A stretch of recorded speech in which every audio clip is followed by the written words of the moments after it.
ఉషోదయం ప్రేమించు కాపరి ఉషా కిరణాలు ఉదయకాలపు వాక్య ధ్యానమునకు మిమ్మల్ని ఆహ్వానిస్తున్నాం. ప్రార్థన. పరలోకమందున మా పరమ తండ్రి, ఈ ఉదయకాల సమయానికై వందనములు స్తోత్రములు చెల్లించుకుంటున్నాం. మమ్మల్ని ప్రేమించి ఈ దినమును నీ కృప చేత అనుగ్రహించిన విధానాన్ని బట్టి వందనాలు తండ్రి. ఈ ఉదయకాల సమయమున నీ వాక్యము చేత నాతోనూ మాతోనూ మాట్లాడు తండ్రి. కార్యక్రమం వీక్షిస్తున్న ప్రతి ఒక్కరిని మీ హస్తములకు అప్పగిస్తున్నాను. నీ కృప కలిగిన హస్తములతో నాయన వారిని ముట్టి ఆశీర్వదించమని, ఈ కార్యక్రమమును వినుచుండగా వీక్షిస్తుండగా మా ఒక్కొక్కరికి ఆశీర్వాదకరముగా చేయమని యేసు పరిశుద్ధ నామమున అడిగి వేడుకుంటున్నాను పరమ తండ్రి, ఆమేన్. ఈ ఉదయ కాలపు వాక్య భాగము కీర్తనల గ్రంథము 1వ కీర్తన 3 వచనములను చదువుకుందాం. దుష్టుల ఆలోచన చొప్పున నడవక, పాపుల మార్గమున నిలవక, అపహాసకులు కూర్చుండు చోటను కూర్చుండక, యెహోవా ధర్మశాస్త్రమునందు ఆనందించుచు దివారాత్రము దానిని ధ్యానించువాడు ధన్యుడు. అతడు నీటి కాలువల యోరను నాటబడినదై ఆకువాడక తన కాలమందు ఫలమిచ్చు చెట్టువలే నుండును. అతడు చేయునదంతయు సఫలమగును.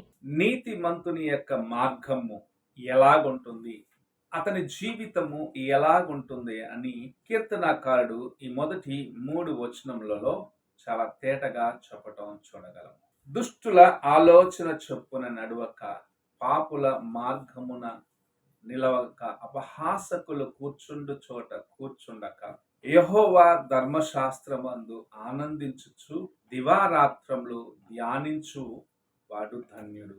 అతడు నీటి కాలువ ఓర్న నాటబడినదై ఆకువాడక తన కాలమందు ఫలమిచ్చే చెట్టు వలె నుండును అని కీర్తనాకారుడు ఎంతో తేటగా ఒక వ్యక్తికి ఉన్న ఆశీర్వాదాన్ని గురించి, లేకుంటే దేవుని ఎదుట తన యొక్క జీవితమును జాగ్రత్తగా కాపాడుకునే వ్యక్తి యొక్క జీవితమును గురించి చాలా తేటగా చెప్పటం చూడగలము. దేవుడు అనుగ్రహించే ఆశీర్వాదము, ప్రభు నిన్ను ప్రేమించి అనుగ్రహించే ఆశీర్వాదాన్ని నీవు సంపాదించుకొనాలి, నీవు ధన్యుడుగా ఉండాలి అని ఆశించినట్లయితే నీవు మొదటిగా చేయవలసిన కార్యము దేవుని యొక్క వాక్యమందు ధ్యానించటము నేర్చుకోవాలి. ధ్యానించినప్పుడు దేవుని యొక్క కార్యము నీకు బయలుపరచబడుచున్నది. ఈ దినమున నీవు దేవుని యొక్క వాక్యమును విని ఆ వాక్యమును ధ్యానించినప్పుడు, దేవుని యొక్క వాక్యము చదివి ఆ వాక్యమును ధ్యానించినప్పుడు, వాక్యము నెమరవేసుకున్న రీతిగా నీవు ప్రతి కార్యం అందులో తెలుసుకొని సారమంతటిని నీ జీవితంలో పొందుకున్నట్లయితే నిజముగా నీవు ధన్యుడుగా. ఎందుకంటే ఎవరి జీవితములో అయితే దేవుని యొక్క వాక్యము నిలిచి ఉంటుందో, ఎవరైతే దేవుని వాక్యానుసారముగా నడుచుకుంటారో వారు ఎన్నడూ తమ యొక్క జీవితములో శోధన వచ్చినప్పుడు కృంగిపోరు. వారిని అనేక సార్లు శోధనలు ఆవరిస్తాయి, కానీ వారు స్థిరముగా నిలబడతారు. అందుకే కీర్తనకారుడు చెప్తున్నాడు, వారు నీటి కాలువ ఓర్న నాటబడినదై తన కాలమందు ఫలమిచ్చే చెట్టు వలె, ఆకువాడక ఫలమిచ్చే చెట్టు వలె ఉంటారు అని చెప్పటం చూడగలము. ఒక చెట్టు నీటి కాలువ గట్టున ఉన్నదంటే అది ఎటువంటి పరిస్థితుల గుండా వెళ్ళిన, ఎంత ఉష్ణమైనను ఎంత వేడి అయినను, ఎండాకాలములో నీటికి కొరత ఎంత మాత్రము ఉండదు, వర్షాకాలంలో తగినంత వర్షము ఉన్నదాన్ని బట్టి కావాల్సిన జీవమును పొందుకుంటుంది కనుక ఎన్నడూ ఆకువాడక ఫలములను ఇచ్చేదానికి సిద్ధముగా ఉంటుంది. పోషణ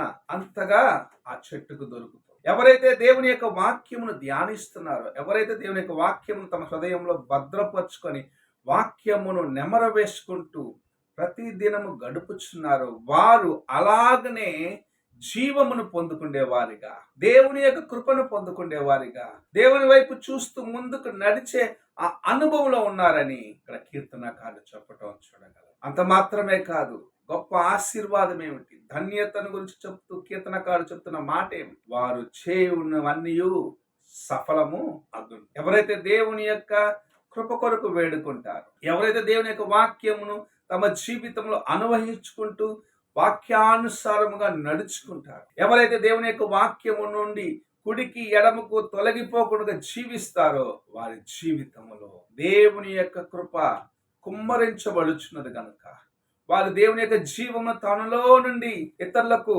ఆశీర్వాదకరమైన ఫలములుగా ఇస్తున్న దాన్ని బట్టి వారు చేయు కార్యములన్నిటిని ప్రభు వారికి ఆశీర్వదించి అనుగ్రహించేదాన్ని బట్టి వారు చేయనవన్నీ సఫలమగునని గ్రహించుకోవాలి. ఈ ఉదయ కాలమున నేను దేవునిని ఎరిగి ఉన్నాను, యేసు ప్రభుని ఎరిగి ఉన్నాను, ఆయన నా సొంత రక్షకుడు అని చెప్పుకుంటున్న నీ జీవితములో ఆశీర్వాదములు కొదువుగా ఉన్నాయా? నీవు చేసే కార్యములో నీవు జయము పొందలేకపోతున్నావా? నిన్ను నీవు పరీక్షించుకోవాల్సిన వ్యక్తిగా ఉన్నావు. ఎందుకంటే దేవుని యొక్క వాక్యము చాలా తేటగా చెప్పుచున్నది. ఎవరైతే దేవుని యొక్క వాక్యంను ధ్యానిస్తూ వాక్యానుసారముగా నడుచుకుంటారో, వాక్యం తమ హృదయంలో భద్రపరుచుకొని ముందుకు వెళ్తారో, వారు ఆయన యొక్క కృపను సంపాదించుకునే వారిగా ఉన్నారు. వారు తగిన కాలంలో ఫలమిచ్చే చెట్టు వలె ఉంటారని ఎలాగైతే కీర్తనకారుడు చెప్పాడు, నీవు అలాగ లేకుండగా ఇంకను నీ జీవితంలో ఇబ్బందులను ఎదుర్కొంటున్నావంటే నీవు దేవుని యొక్క కృపను సంపూర్ణముగా సంపాదించుకొనలేదని గ్రహించుకోవాల్సిన వ్యక్తిగా ఉన్నావు. ఈ ఉదయకాల సమయమున నీవు ఈ 3 వచనములో ఉన్న జీవితమును కలిగి ఉన్నావా లేదా అని పరీక్షించుకో. కింద 3 వచనాలు ఉన్నాయి. అవి దేవునిని ఎరుగక తమ ఇష్టానుసారముగా జీవించే వారి యొక్క జీవితాన్ని మనకు చూపిస్తుంది. వారు గాలికి చెదరగొట్టే పొట్టు వలె ఉంటారని కీర్తనకారుడు చెప్తున్నాడు. అలాగున్నావేమో అని కూడా నిన్ను పరీక్షించుకోమని ప్రభు సెలవిస్తూ ఉన్నాడు. ఈ ఉదయ కాలమున ప్రభు యొక్క వాక్యమును విని ఆ వాక్యమును ధ్యానించే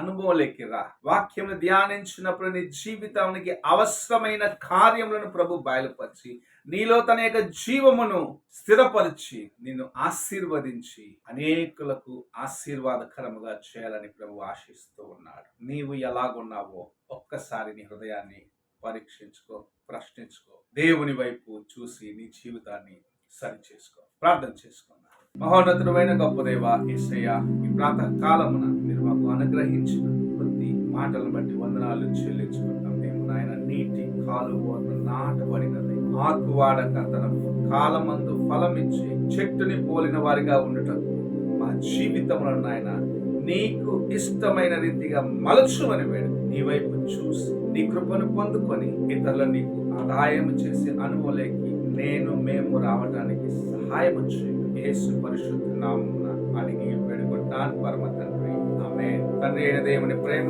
కుమారుడైన క్రీస్తు కృప, ఆదరణకర్త పరిశుద్ధాత్మ యొక్క సహవాసం